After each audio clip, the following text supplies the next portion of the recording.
네, 안녕하세요. 재개발로 부자 되는 채널 제시인 국세입니다. 제가 오늘 온 곳은 동대문구 청량리역입니다. 청량리역 하면 여러분 어떤 이미지가 생각나시나요? 옛날 청량리 생각하시면 위험하거나 낙후되거나 약간 지저분한 이미지를 생각 많이 하실 거예요. 그만큼 예전 청량리역이 개발이 덜 되기도 했고 청량리 588이라고 들어보셨습니까? 지금은 없는데 굉장히 위험한 사창가 지역이기도 했어요. 그래서 그런 이미지를 생각하시는 분들이 많은데 지금은 어떻죠? 이 청량리역 일대가 서울 교통의 핵심 입지로 변모하게 되었고 청량리역뿐만 아니라 재개발을 통해서 여기 뒤에 보이시는 것처럼 청량리 L65로 이젠 최고급 주거단지로 변모하게 되었습니다. 이렇게 성공적인 재개발 사례도 있는 것처럼 이 청량리역 일대 주변이 계속 꾸준한 개발을 통해서 입지가 계속적으로 상승하고 있습니다. 그래서 오늘은 제2의 L65가 될 수 있는 청량리 일대 재개발 구역을 찾아왔는데요. 현재 진행 상황이 어떤지, 금액이 얼마 들어가는 건지 하나씩 체크해 보도록 하겠습니다. 가시죠.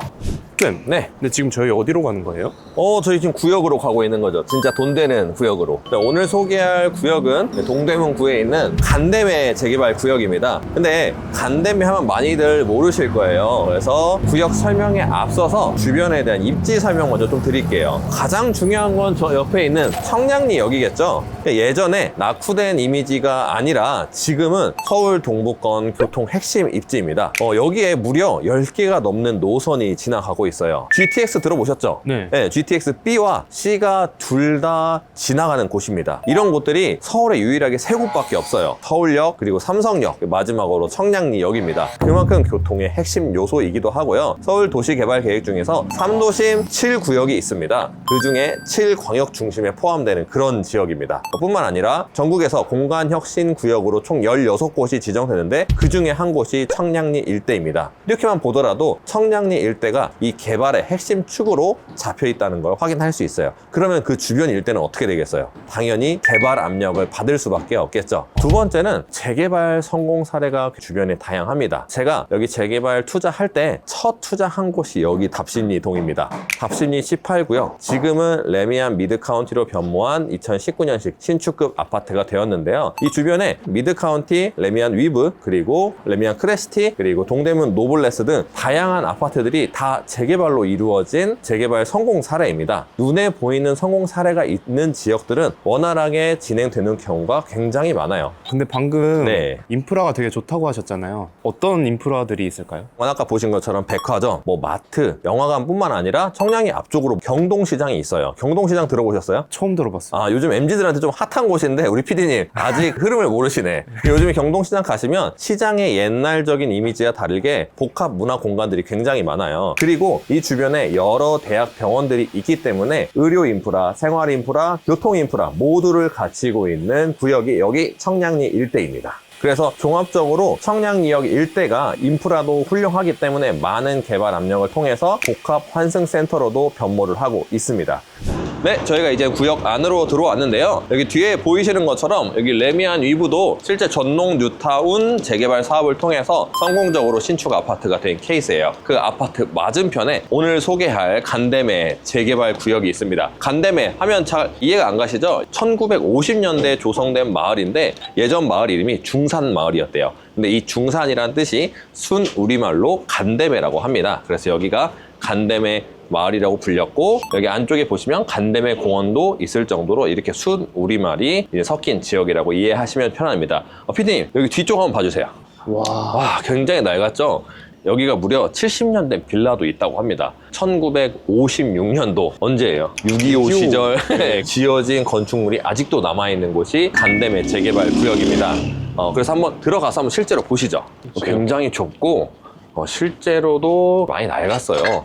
네. 전깃줄 조심하세요. 오, 네. 네. 제 키가 한 180 조금 넘는데 이렇게 눈 시야에 걸릴 정도로 굉장히 낡았습니다. 빨리 재개발을 통해서 좀 더 깔끔한 주거단지가 되었으면 하는 바람이 있고 실제로 구청이나 서울시에서도 재개발을 하려고 하는 의지가 굉장히 강하다고 들었습니다. 근데 여기가 22년도에 실제로 신통구역으로 선정이 된 곳이기도 해요. 근데 제가 초기 재개발 물건 할 때 동의율 말고 뭐도 보랬죠, 항상? 반대율도 꼭 조사하라는 게 여기 케이스 중에 하나입니다. 여기가 24년도에 주민 반대율로 취소되는 구역이에요. 일반적으로 25%가 넘으면 취소를 할 수 있는데 그때 당시 26.9%로 주민 반대로 인해서 여기가 선정이 취소된 안타까운 지역이기도 합니다. 그래서 초기 재개발 하실 때는 반드시 반대율도 꼭 확인하시고 접근하시는 게 가장 중요한 투자 포인트 중에 하나입니다. 근데 우리가 재개발 투자하면 있어서 이런 지역들이 생각보다 많아요. 예를 들어 신당 10구역, 뭐 행당 8구역, 그리고 여기 동대문구로 따지면 신인문동 같은 경우에도 재개발이 선정됐다가 취소된 경우들이 있습니다.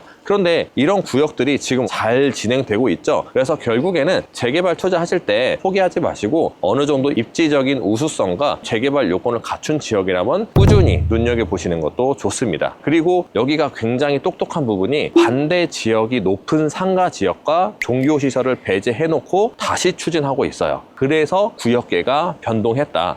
구역계가 다르면 뭐가 문제일까요? 집주권이 안 나올 수 있는 불상사가 생기는 거죠. 근데 예전 구역계만 알고 투자하신 분들은 새롭게 바뀐 구역계를 꼭 염두에 두고 접근해 보셔야 됩니다. 이렇게 구역 안에 굉장히 오래된 것도 있는 반면에 보시는 것처럼 신축, 준신축 물건도 혼재되어 있다. 근데 기본적으로 30년 된 건축물만 하더라도 무려 80%가 넘는 수치입니다. 구역에 대한 노후도는 걱정 없는 부분이다 라고 생각하시면 될 것 같아요.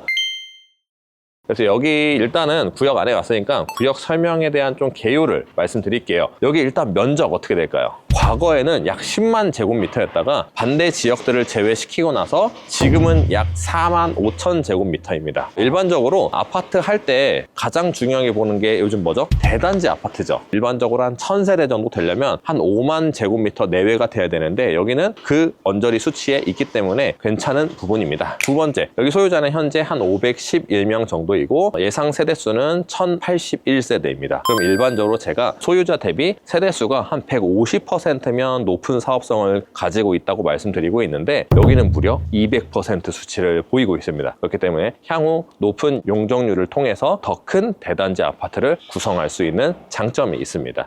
근데 여기 청량리 일대, 즉 동대문구에 굉장히 많은 재개발 구역이 있습니다. 왜 하필이면 여기 간대매 공원일까요? 재개발이 어느 정도 추진되고 있는 지역들은 속된 말로 먹을 게 많이 없습니다. 요즘 재개발 트렌드가 초기 재개발로 큰 수익을 보기 때문에 이미 어느 정도 진행이 돼버린 재개발 구역들은 수익성을 극대화할 수 없는 거죠. 근데 취소되고 사람들의 관심이 없을 때 선점을 해서 좀 더 큰 수익을 얻을 수 있는 지역이기 때문에 추천드리고 있습니다. 현재 여기 같은 경우에는 별다른 동의서를 걷고 있지는 않습니다. 왜냐하면 지금 민간 도심 복합 개발이라고 해서 지금 국토부에서 안을 새롭게 만들고 있죠.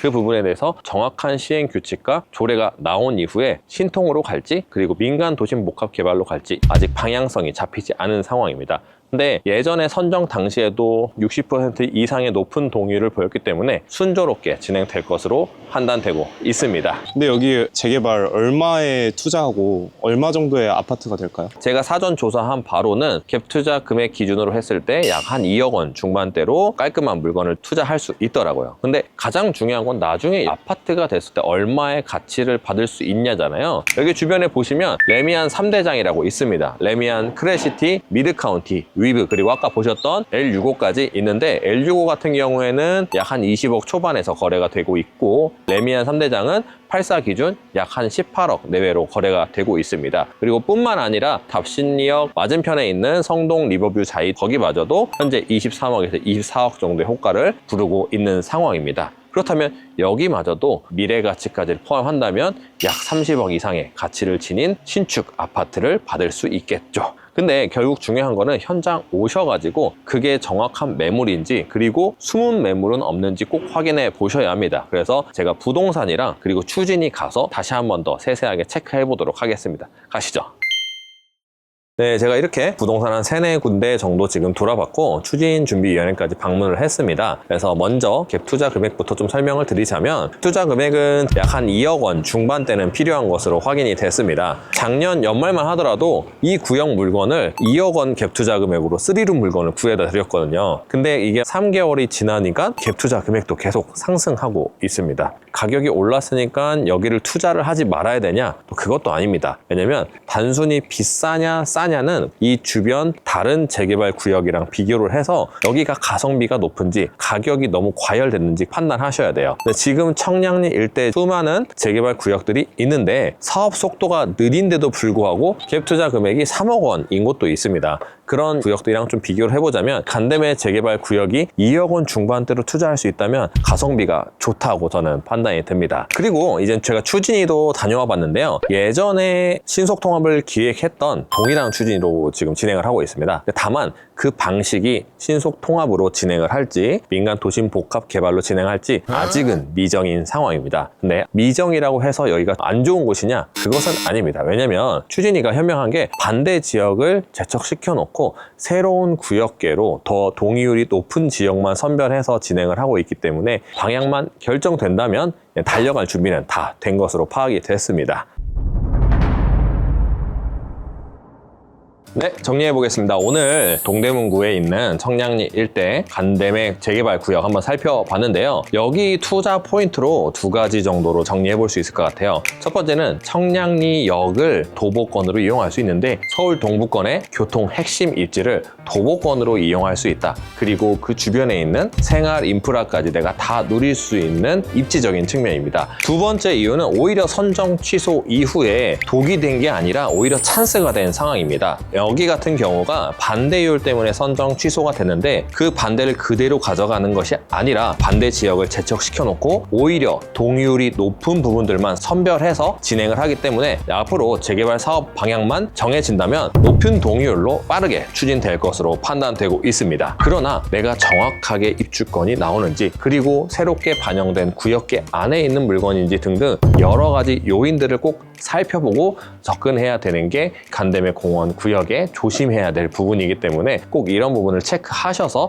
접근해 보시면 좋을 것 같습니다. 근데 이런 쪽을 내가 잘 모르겠다. 그리고 내 상황에 맞는 물건, 내가 어떻게 해야 재개발을 좀 성공적으로 진입할 수 있는지, 접근할 수 있는지 잘 모르시겠다 하시는 분들은 저희 재신의 재개발 실전 투자만 통해서 해결하시면 좋겠습니다. 그래서 자세한 사항은 저희 재신 상담 번호로 문의 주시면 감사하겠습니다. 여기까지 재개발로 부자 되는 채널 재신 꾹쌤이었습니다. 네, 감사합니다.